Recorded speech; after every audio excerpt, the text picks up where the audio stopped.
ป๊าดโถทุกคนมือนี่ฮักแพงสุดปังได้ไปนั่งอยู่ที่มอขอนแก่นในงานรับเชิญ KFC กราบทักทายสบายดี FC ทุกท่าน FC ทุกคนเนาะมาพบมาพ่อกับค่อยเจเบาลาวคลิปนี้มีข้อมูลข่าวสารเกี่ยวกับเวียกงานการสร้างของวงการบันเทิงโดยเฉพาะคือวงการหมอลำเนาะของทั้งฝากฟังสาวน้อยเพชรบันแพงหรือเอิญอย่างหนึ่งว่าสาวน้อยลำเพลินโชว์เป็นศิลปินตัวน้อยเนาะชื่อว่าน้องฮักแพงวรัญญาพรบ่คิดบ่ฝันว่ามื้อนี้น้องฮักแพงจะมีงานหับเชิญปกติแล้วงานหับเชิญจะมีแต่ศิลปินวงหนึ่งเป็นศิลปินโด่งเป็นศิลปินดังเนาะแต่ว่ามื้อนี้งานเริ่มเข้ามาแล้วงานหับเชิญนี่จะเป็นหับเชิญงานแรกหรือบ่ท่านผู้ชมตามที่เจเบาเล่าได้ติดตามมานี่น่าจะเป็นงานแรกของน้องฮักแพงเนาะก็เห็นแล้วแหละค่อยก็เอะใจว่ามือเศร้านี่การเคลื่อนไหวของน้องฮักแพงอยู่ในเพจส่วนตัวของเพิ่นก็มีการเคลื่อนไหวมีการแต่งชุดเบิ่งแล้วคือคนอายุประมาณ20กว่าปีเป็นคนหน้าตาสะสวยใส่ชุดคือสาวออฟฟิศท่านผู้ชมค่อยก็คิดว่าเพิ่นไปหยังว่าซั่นมีบ่าวตุ้ยเป็นผู้จับกล้องย่างน้ำก้นค่อยก็สงสัยว่าเพิ่นไปเฮ็ดอีหยังทีแรกค่อยก็คิดว่าน้องฮักแพงไปลงทะเบียนเรียนหนังสือซั่นดอกเพราะว่าเห็นข่าวช่วงแล้วว่าเฮียหน่อยเปิดโอกาสให้น้องฮักแพงได้ไปเรียนต่อนั่นนี่ค่อยก็คิดว่าน้องไปเรียนทั้ง อยู่ทางมอขอนแก่นแต่ที่ไหนได้เข้าไปเบิ่งข้อมูลลึกๆและแม่นว่าไปฮับเซิร์ชเนาะท่านผู้ชมอันนี้ค่อยก็บ่แน่ใจเห็นน้องใส่ชุดคือสาวออฟฟิศไปแล้วได้ไปถึกสัมภาษณ์ก่อนจะเข้าไปหน้างานเนาะเขามีการสัมภาษณ์อย่างเฮาก็บ่ฮู้พอเห็นเขาถ่ายแบบเพลินๆต้องได้ติดตามแล้วไปเบิ่งเนาะว่าช่องไหนผู้สัมภาษณ์เบิ่งเวลาเขาเอาเบิ่งเวลาเขาเอาลงแล้วเจบ่แล้วเขาจะไปสอดส่องไปเก็บกับข้อมูลว่าสัมภาษณ์เกี่ยวกับอีหยังเนาะเซิร์ชมาเกี่ยวกับอีหยังแต่ที่แน่ๆเห็นแล้วแหละว่าเป็นการรับเซิร์ชไปงานของ KFC หลังจากนั้นบ่กี่เท่าไหร่โมงน้องก็ทอดชุดสาวออฟฟิศออกทอดชุดตัวนั้นออกแล้วก็เข้าไปร่วมอยู่ในงานตัวนั้นเนาะทางป้ายงานก็ใส่เป็นสีแดงมีกาของ KFC แล้วอยู่ทางด้านในก็ทุกคนเปลี่ยนใส่ชุดใส่เสื้อสีแดงให้มันตรงกับคอนเซ็ปต์ของงานของเขาเนาะและหนึ่งในนั้นก็น้องฮักแพงก็ได้ขึ้นไปห้องรำทำเพลงและลักษณะห้องนั้นมันบ่เป็นห้องประชุมมันเป็นห้องลักษณะคือห้องกิจกรรมเล็กๆเนาะคนอื่นอาจจะมองว่าอันซ้ำนั่นซื่ออันเซิร์นไปร่วมงานกิจกรรมน้อยๆซื่อมันสิพ่อโด่งพ่อดังเป็นหยังต้องเอามาเฮ็ดข่าวเป็นหยังต้องเอามาเฮ็ดคลิปอวยกันเกินไปบ่คนเฮาน่ะหมดทุกคนจุดเริ่มต้นของคนมันก็ต้องนับ1เสมอบันไดมันต้องเริ่มขั้น1ขั้น2มันบ่คือไผบางคนดอกมีพออุ้มสู้มีผู้บริหารซักน้ำลากดึงอยู่บ่อยู่บันไดขั้นที่1บ่เริ่มไปเริ่มขั้นที่5ที่6บุญวาสนาของคนมันแตกต่างกันมันต่างกันบุญวาสนาของน้องฮักแพงก็คือต้องได้สู้ได้ซนต้องได้มีความมานะอดทนบุกบึนฝ่าฟันแล้วจึงจะประสบผลสำเร็จอันนี้น้องฮักแพงเริ่มมาแล้วสมัยแต่ก่อนนี่บ่มีนะบ่มีจะรับเชิญแนวนั้นแนวนี้ไปร่วมงานนี่บ่ค่อยมีแต่ก้าวเข้ามาสู่ปีนี้ทุกอย่างมันลงโตคือเจบ่ลาวเคยเว้าแล้วว่าปีนี้เป็นปีของน้องฮักแพงเนาะอดส้มได้กินหวานทุกสิ่งทุกอย่างมันมีเวลาของมันก็เคยเว้าเคยว่าแล้วว่าสมัยตะกี้นี่ FC ของน้องฮักแพงบางคนบางกลุ่มนี่นะมันบ่ทันถึงเวลา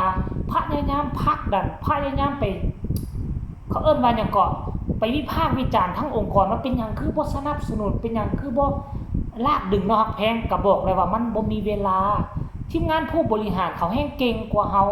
ถ้าเขาเบิ่งแล้วมันยังบ่ทันแม่นเวลาของมันเขาลงทุนไปเขาลากเขาดึงไปมันก็มีแต่เจ๊งมันก็บ่โด่งบ่ดังแต่ชั่วโมงนี้น่ะถึงว่าทีมงานผู้บริหารบ่ลากบ่ดึงบ่ซัพพอร์ตน้องฮักแพงก็ดังในตัวของน้องฮักแพงเองเพราะว่ามันแม่นเวลาของมันแล้วมันฮอดเวลาของมันแล้วมื้อนี้ก็หน้าตาสะสวยท่านผู้ชมนอกจากฮักแพงนอกจากเบาตุ้ยนอกจากทีมงานของ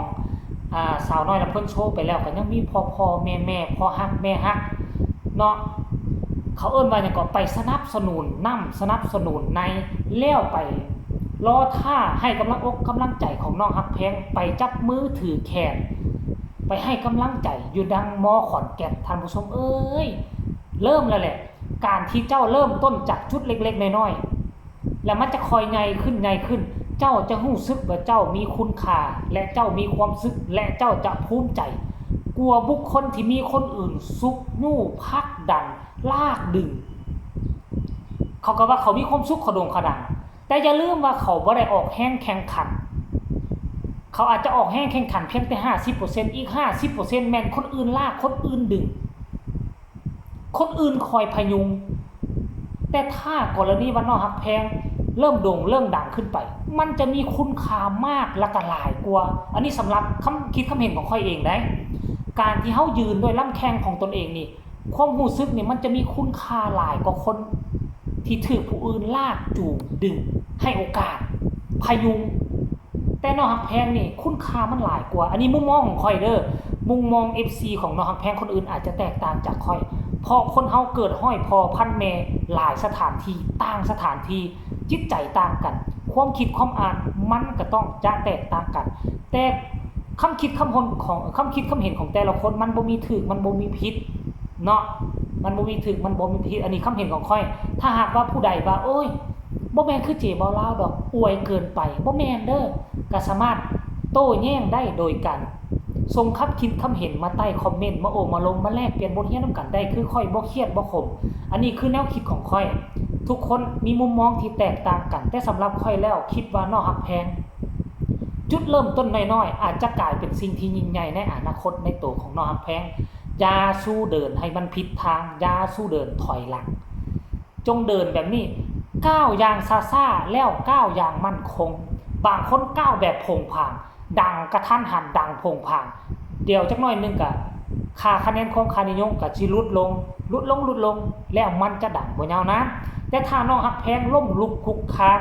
มีดราม่าแน่มีเรื่องดีแน่ผสมปนเปกันเวลามันดังขึ้นมามันจะเริ่มดังจากน้อยไปหาหลาย